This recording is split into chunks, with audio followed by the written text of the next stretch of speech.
learned out of this experience, physically, emotionally, spiritually? Wow. That's one of those big, wide open questions.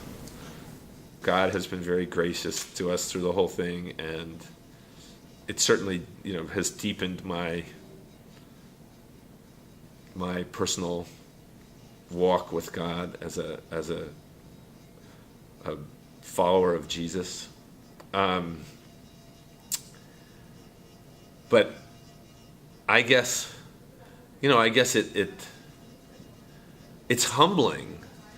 It's very humbling to go into that setting, knowing what the risks were, trying what I thought was my hardest to protect myself from those risks, and still getting Ebola. I'm supposed to know how to prevent getting Ebola. There are well-described protocols for what they say is supposed to prevent this thing, and I thought I was following those things, and to wind up still getting it, it's very humbling. It's very humbling, and but I think that's what we're learning from this epidemic, is that this epidemic, because it's so overwhelming, so many cases, so chaotic, such a dense population.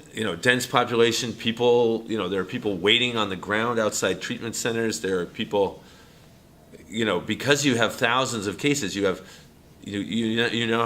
pregnant women with Ebola, which I don't think, was not really seen in great numbers. If you have 100 cases of Ebola, you might have one who's a pregnant woman, but you're not going to have, we've had at least the one I had plus two more identified with testing after I left at our hospital, who really, none of whom had full-blown signs and symptoms that would have said this is definitely Ebola. Well, and, and complicating with all the other, AIDS. Right. We have AIDS. One of the patients that we had had undiagnosed AIDS, and she may have even been the one who also she may have had that plus Ebola. I don't know yet. I don't know. And but so the complexity of the situation is so much bigger than anything in the past, that it's it really, I think that professionally it makes you realize that this is just a whole new level. Right. But it's very humbling to